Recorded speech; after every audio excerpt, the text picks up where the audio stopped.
Masmavi 3 Mutfakta'ya hoş geldiniz. Sevgili arkadaşlarım, bugün kaymaklı açma yapacağız. Tereyağı yok, sıvı yağ yok. Hemen başlıyorum. İyi seyirler dilerim. Hamurumuz için gerekli malzemeler: 1 su bardağı ılık sütü yoğurma kasemize alalım.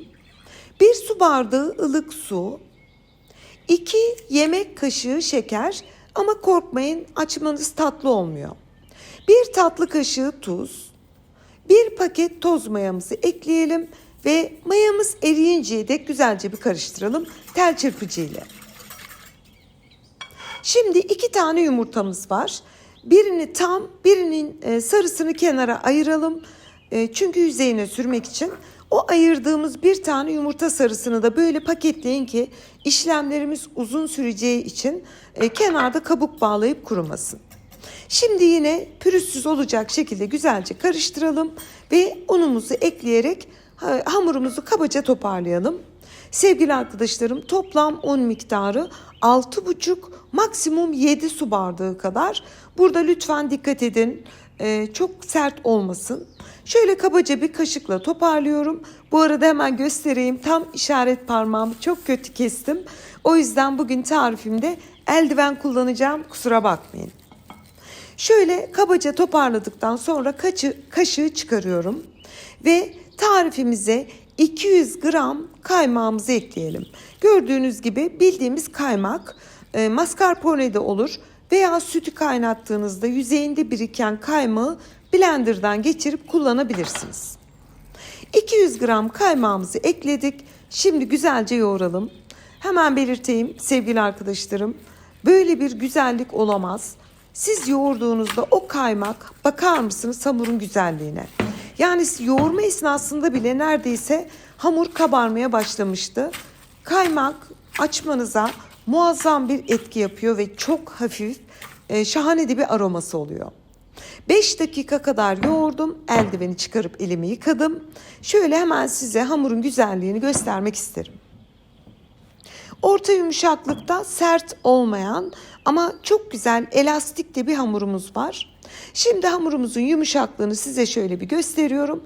Ortaya doğru katlıyorum ve katladıktan sonra mayalanmaya bırakıyorum. Bu arada sizin de hamurun yumuşaklığına dikkatiniz çekerim. Kullandığım unun protein oranı 11'di. Onu da hemen parantez içerisinde belirteyim. Hamurumuzu yoğurduk, mayalanmaya bırakalım. Bu arada ben çekimlerimi yaparken bahçede arka planda bu masayı görüyorsunuz. Instagram'dan detaylı bir çekim istemiştiniz. Şöyle göstereyim. Ben bunları çok seviyorum, bağ bahçe işlerini. Papatyalar, karanfiller, küpe çiçeği hepsini kendim ektim. Sizlere güzel bir görsel sunmak için. Şöyle çileklerimi de gösterip hemen hamurumuzun mayası geldi. Şöyle kapağını kaldırıyorum ve o şahane hamurumuzdan bezelerimizi almaya başlayalım. Toplam bezemiz sanırım 24 adetti. Orta büyüklükte açmalar yapacağız. Daha küçük yapacaksanız bezelerinizi biraz küçültebilirsiniz.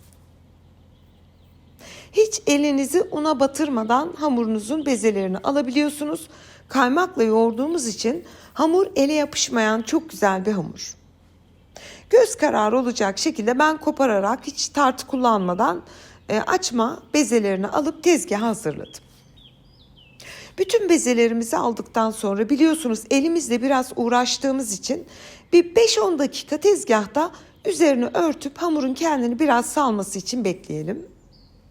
10 dakika kadar dinlendirdim. Şimdi 100 gram daha kaymağımız var. Yani tarifimizde toplam 300 gram kaymak kullanıyoruz sevgili arkadaşlarım. Şimdi bir tatlı kaşığı yardımıyla o 100 gram kaymağı bütün bezelerin üzerine pay edelim. Yani şöyle birer tatlı kaşığı olacak şekilde ekledim. Ve şimdi açmaya başlıyoruz. Bu ilk etabımız. Kaymaklı olan bezemizi sadece elimizle, oklavada kullanmıyoruz. Güzelce açalım. Yaklaşık bir 15 santim diyebilirim. Açtıktan sonra rulo şekline getirip tezgaha dizelim.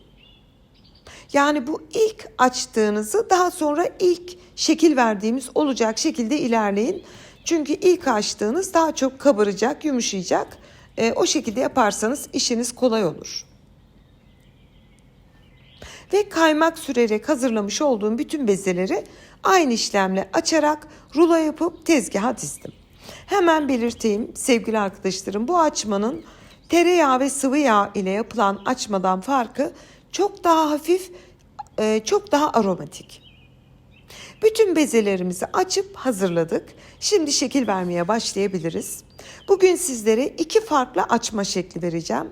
Şimdi katladığımız, bakın o katlamış olduğumuz bölüm yukarı bakacak şekilde tezgahta elinizle biraz genişletin. Daha sonra uzun kısmından rulo yaparak komple sarın. Şimdi sevgili arkadaşlarım, ortasına bıçakla bir çizik atın. Ama yarısına kadar, yani çok derin atmayın. O çizik attığınız yeri açın. İşte böyle bir dokunuşla şahane bir görsel elde etmiş oluyoruz. Yani sunumu da çok güzel oluyor bu şeklin, böyle çok fantastik bir duruşu var. Tekrar gösteriyorum, gözünüzden kaçmıştır diye. Bir tane bezeyi alıyorum. Bağlantı yerini yukarı bakacak şekilde tezgaha alıp elimle biraz büyütüp genişletip daha sonra rulo yapıp bir bıçakla ortasına gelecek şekilde keselim. Kestiğimiz bölümü açarak bitirelim. Çok güzel görünüyor, çok pratik ve çok güzel bir şekil. Bir diğer şeklimiz, yine bir tane sarmış olduğumuz açma bezemizi alıyoruz. Yine aynı şekilde biraz genişletelim.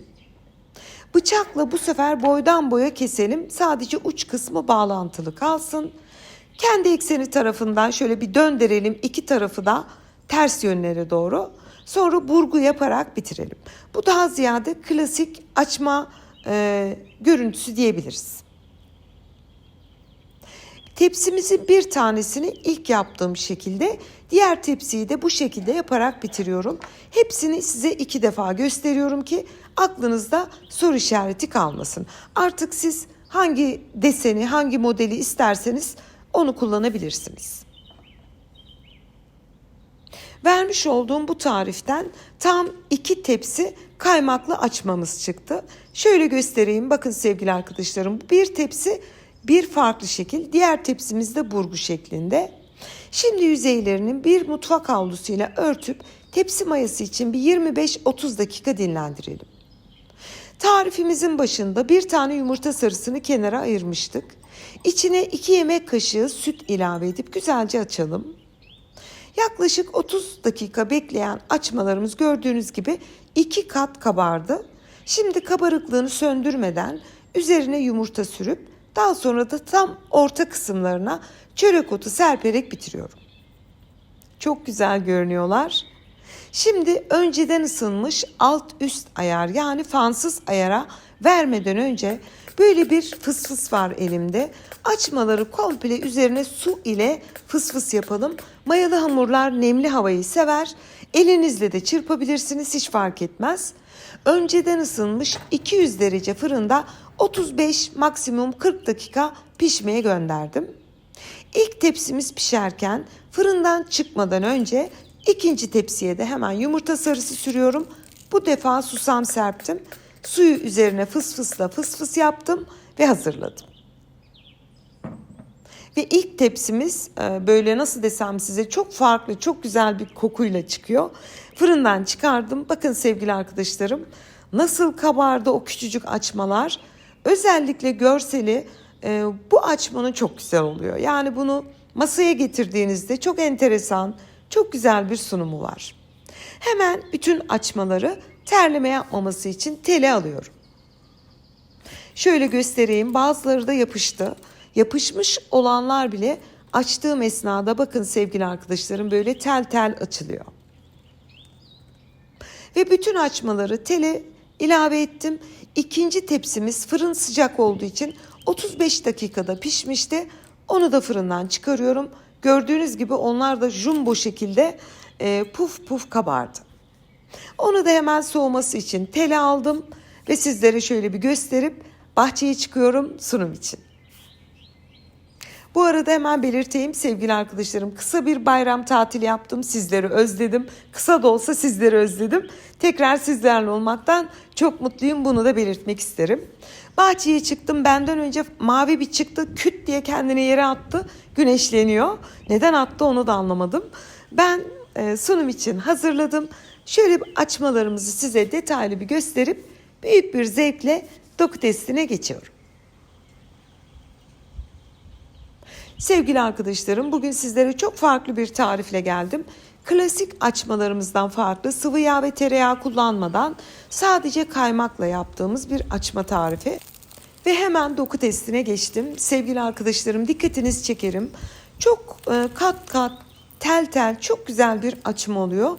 Lezzeti çok daha hafif. Yani tereyağlı ve sıvı yağlı açmalar kadar ağır değil. Hafif, çok güzel, arka planda da o kaymağın verdiği aromayı çok güzel lezzetiyle tadıyorsunuz.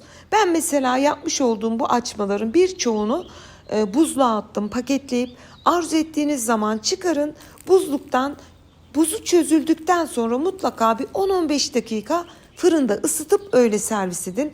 İnanın ki taze yapmış gibi olur. Beslenmenize, kahvaltınıza, akşam çaylarınıza harika olacaktır. Şimdiden deneyecek tüm izleyicilerime afiyet, bal, şifa olsun diyorum. Tekrar sizlerle olduğum için çok mutluyum. Yeni tariflerimde görüşmek ümidiyle. Hoşça kalın.